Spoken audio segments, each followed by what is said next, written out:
Um, wow. Okay. So I wrote down a couple of things that I had questions on. You had mentioned the data collection, and in a previous webinar when we spoke with Linda Bell about some of the early childhood bills, excuse me, that are in the Minnesota legislature. She made the comment that in a child's elementary school life or in their school life, the state will collect up to like 1,000 data points. And I had mentioned to her, gosh, I'm having trouble like thinking of how many different things that they could collect data on. And now, listening to you talk, I just, could you review this again? So under CEL, they're collecting data on our children's attitudes, values, beliefs, and feelings. Yes, is that right? Correct. Yes. And they will be doing that. All of this will be embedded in the curriculum on all the different topics that they were talking about. That maybe they'll cover white privilege or empowerment and a lot of Marxist ideas. How do you feel about America with all this wealth? It's almost kind of a pitching socialism to these kids because they think they view wealth as just a fixed pie rather than that America can create wealth. And so they can shape their attitudes and values by how they present the lesson in the classroom. And then they're tested on this. And then if they don't have the right attitude or values, then they can, do some more teaching and retest them. And their scores will then go into this data dashboard where they will track the kids and see if they have the correct attitudes and values. I was thinking to myself when you were talking, for us as adults, we kind of know with modern technology the potential to have our data collected and tracked, and I think it's worthy of a lot of scrutiny, and maybe there needs to be measures to address it and such. But we're adults, right? And so when we engage in the digital world, we bring a certain level of responsibility and the ability to assess, what the consequences of, do you want to download this, or, do you trust that website, or, are you going to share this information knowing that the internet is forever?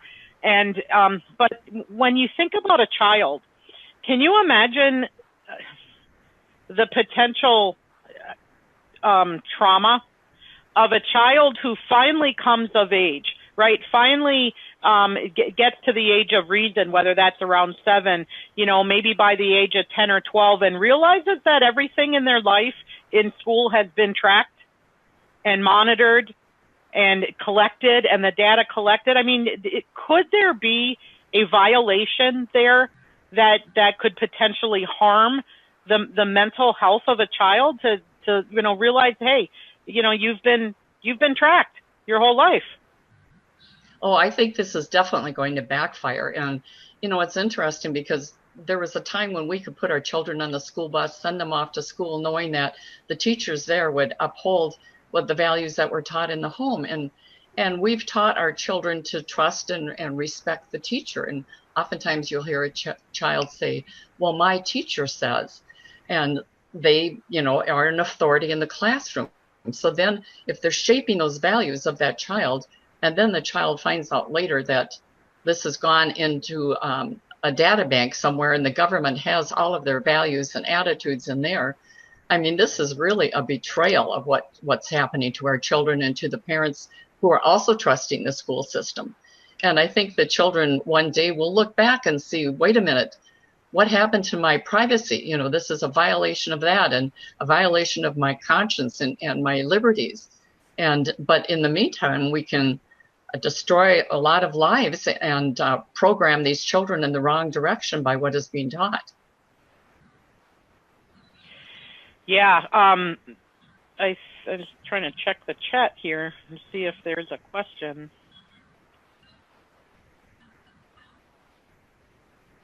For a long time, I just believed that the public schools would turn around and that we could, get a hold on what is going on in the public schools and make things better. But I'm at the point now where if the cell moves into your school system and it is embedded in every course subject, that then it is time that parents are going to have to pull their children out, because they won't be able to get a handle on anything in any subject. It'll be just like Jello trying to figure out what is taught where. And, because they will embed, take, for example, sex education, they'll weave it through all the different curricula in the school. And you won't be able to pull them out, opt out of one thing, because it will just be like woven through everything. And this is what we're finding, even like with this Amaze program for children, with the puppets, how they use those to manipulate children's thinking. And I've watched them do that. You make a puppet talk to a child, and they start thinking of that puppet as a real person. And they can so easily manipulate what a child thinks, or their attitude towards gay marriage or transgenderism, and bring a child's thinking along those lines, convincing them that this is right and an alternative. Yeah. I had looked up the definition of brainwashing. And one of the first definition that I saw was to affect a radical change in the ideas and beliefs of a person. And then it went on to say, especially through, hurtful things like isolation and abuse and stuff like that. We hear in public a lot, people talking about the negative effects of screen time on children and what has happened culturally in the digital age with people becoming actually a little less social than being more social and more isolated. And then you look at some of the groupthink mentality out there and the propaganda that is used and the different buzzwords that are used. Political correctness is a perfect example of it. That makes people feel like they must self-police. They must, that makes people afraid to speak up. All of this creates greater isolation. And that's challenging enough as a parent. Anybody who knows that pressure of not wanting to speak up and share their opinion because they're afraid of, the attacks from other people. That's as an adult. As a child, it doesn't need to be so coercive to be brainwashing. Like you said, the ability to manipulate the mind of a child is much easier than as an adult. And as parents, we have to be so vigilant about what is happening in the school systems. And I know there's a lot of great teachers out there. We all know teachers that work in both public and private schools, and we know how hard they're working, and we understand the bureaucracy and the system under which they are trying to be a good teacher. And I think that is the biggest part of the problem, is that they're in so many cases stuck in a system that is hindering their ability to be the great teachers that they want to be. Can you, Barb, go back and just link to the bullying bill? I remember the terminology cell, social emotional learning, was stated in the bullying bill, but I'd like it if you could just review again the context that it was used in the Safe and Supportive Schools Act.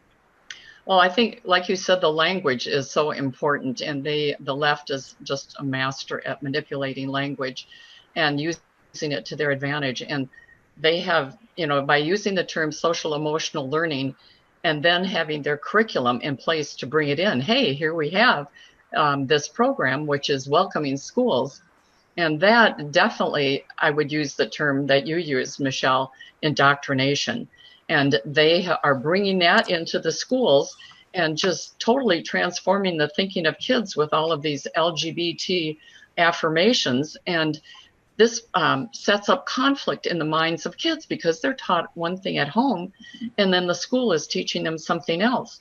And I have seen this with a lot of children who then come back home and confront their parents and say, you're not right. This is what's, being taught in the schools. And then who do they believe, the parent or the teacher, or the teacher? And what we need, as far as what you spoke to earlier, the good teachers in the schools, which we have many good teachers, and we need to have them stand up to SEL and to this fake bullying bill that really isn't about bullying. It's about bringing in all of these programs to affirm all of the sexual diversities and identities. And in fact, a lot of these trainers that are bringing these programs in have become the biggest bullies on the block because people are afraid to stand up to them. They're afraid to say, no, this is wrong, and we don't want this taught in our schools. And so if we can just somehow get teachers to be more outspoken and school board members to stop this kind of thing from coming into the schools.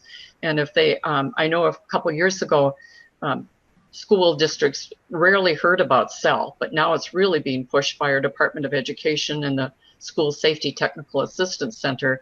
And so school board members need to say, no, we will not have that in our school district. So I'm hoping that this kind of thing will happen. Were there other thoughts that you had about this bullying bill that I haven't covered, Michelle? One area is behavioral interventions. You'll remember we did our best to try to alert people to the fact that in the language of the bullying bill, they stated that if your child was bullied, was accused of bullying, or was a bystander in bullying, that the school was, responsible to take action regarding that, but they did not have a responsibility to notify you that they were. And we fought hard to get parental notification in that language, and it's just appalling that the legislators who were pushing that legislation would not put in a clause saying that if a child was bullied, was accused of bullying, or was a bystander to a bullying incident, that the parents were to be notified. And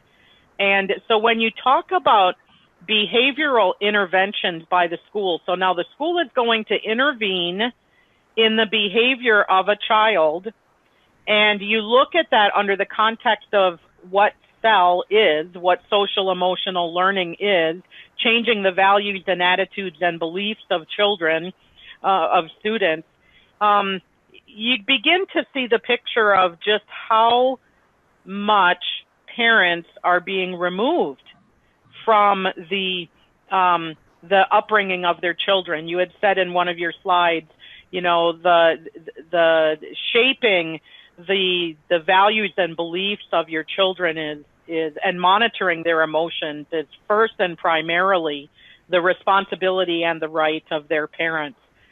And this is why we bring this up, folks, is because we are increasingly seeing that in the school system, parents are being shoved aside, and the state is being given the priority, the responsibility, and the primary position in shaping the attitudes, values, and beliefs of children.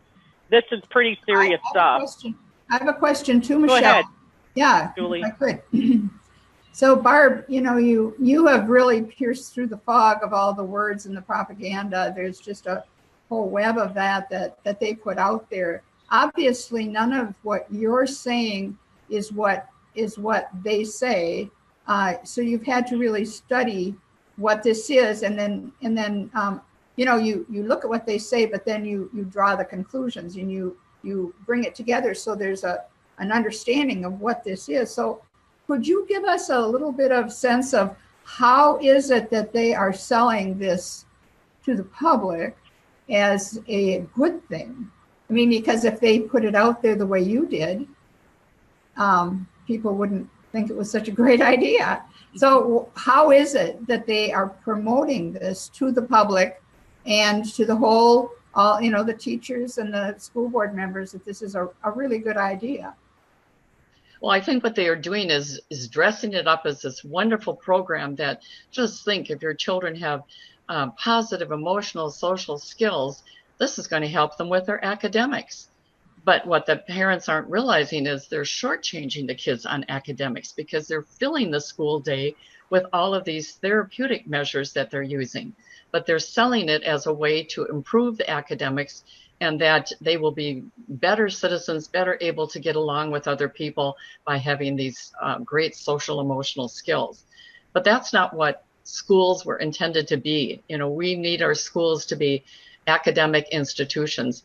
I mean, you look at our founding fathers and the amazing things that they wrote, and you think, oh, none of them went through social emotional learning. And so it's just this, it really is a joke. The whole thing is a charade, a sham that they're bringing about on the parents, trusting parents who have, you know, put their kids in the schools during the day and trust the teachers. And now they're coming in with this program that many teachers don't like either, and they're just trying to get around it and do the best that they can. But it really is something that everyone needs to speak up against and stop it before it takes over too many of our school districts. Well, if people are going to be able to speak to their school board members or their teachers, to their legislators, or yes, they need to go directly to the school board, to our legislators. Absolutely, they need to know how it's being perceived by the people they're speaking to, and if these people are hearing a different story than what we're going to be telling them. So I suppose one of the ways that they could use this this presentation as a learning tool for people they know to listen to your explanation of what it is, because they're not going to get this unless somebody tells them from outside, and it's hard to pierce through that. So I think it's important for people to know how they're making it sound like we're going to allow your children to learn by dealing with them on their social and emotional level, and then they will be successful. So this is all about being successful. And then maybe one of the things you might want to tie this into, if you can, is the whole idea that the schools are wanting to do everything now that families and culture and churches do. They want to, have these community schools where they serve them their food, they give them their medical care, they give them their dental care, they give them their health care. They do all of this for them, and now this therapeutics. So basically, they're making the schools the center of a replacement system. Well, that's exactly what they're doing. Yes. Don't you think? Oh, I really think so, because then they can, again, once they take them away from the influence of the parent, they can fill their child's mind with the government-approved attitudes and beliefs. And this is undermining the rights of the parents, who are the primary educators of their children. And yet they often, like you were talking about, Michelle, with the bullying issues, are the last to be notified. The schools will take over and deal with that issue. And it used to be, if your child acted up in school, you called that parent immediately and took care of the situation. But we see that the schools and these kinds of programs are separating the parents from the children more and more. And this is very dangerous. And this causes conflict in the minds of these young kids, that they don't know who to listen to. Wouldn't you agree that the days are long gone when the values and beliefs of most parents in the United States were shared by the people who were writing curriculum and establishing the schools? And I believe that, at the school level, you still have many teachers who share the values and the beliefs of most patriotic Americans, but that is not what is behind the writing of curriculum and the establishment of much school policy. And so we don't have the luxury anymore of being able to send our kids to school and trust that our values and beliefs are being honored and being taught in that school. So while it may be good that a school is teaching children socially and emotionally how to be successful, the fact is we don't live in an environment anymore where the same values and beliefs are shared by all. And so if they're not teaching children your values and beliefs, whose values and beliefs are they teaching them? And that's the burden that parents carry nowadays. Unfortunately, we have abdicated our responsibility as, especially in the field of education. We've allowed the left to take over the education field, and this is what we are dealing with. Sure, this is the aftermath of it. And so I want to go ahead, Julie. I was going to say, a month ago, we did a webinar on transformational education. And, that is kind of the philosophical foundation of the core curriculum now of the schools. So what that webinar addressed is, where did this come from? How did this philosophy, develop that transforming kids is the purpose of education? And so when I look at that and then I hear your presentation, I think that SEL is a key strategy to do exactly what the whole effort was. It sets out from the beginning as transformational education. So I would recommend that if people get a chance to go back and look at that as a foundation of what it is that they have plans to do. And this is a real major, or maybe the primary way of implementing it. Well said, Julie. The Transformational Education video is on the YouTube channel, on the Child Protection League Action YouTube channel, and there's also a video on social emotional learning, a presentation that Dr. Karen Ephraim did for us not too long ago, and that is another resource for you folks to get more information on social emotional learning so that you can advocate for your children, grandchildren, and for the children in your community. We at the Child Protection League, work to protect children from indoctrination, exploitation, and violence.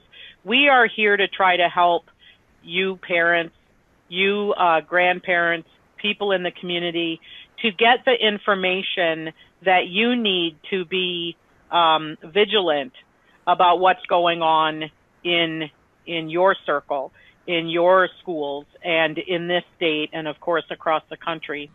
We're here to help you to do that, and we do that because we know how hard it is to raise a family and to work and to try to make ends meet and get to all the things that your demanding life asks of you.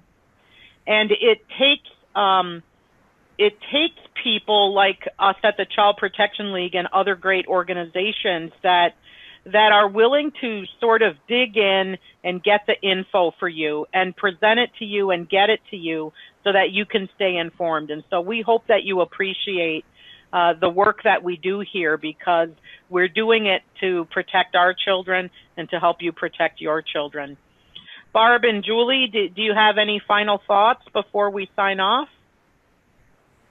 I would just say that parents need to get involved. You need to find out what your children are learning and get to know the teacher and the values of the teacher, because what the teacher believes is what will be taught to the child.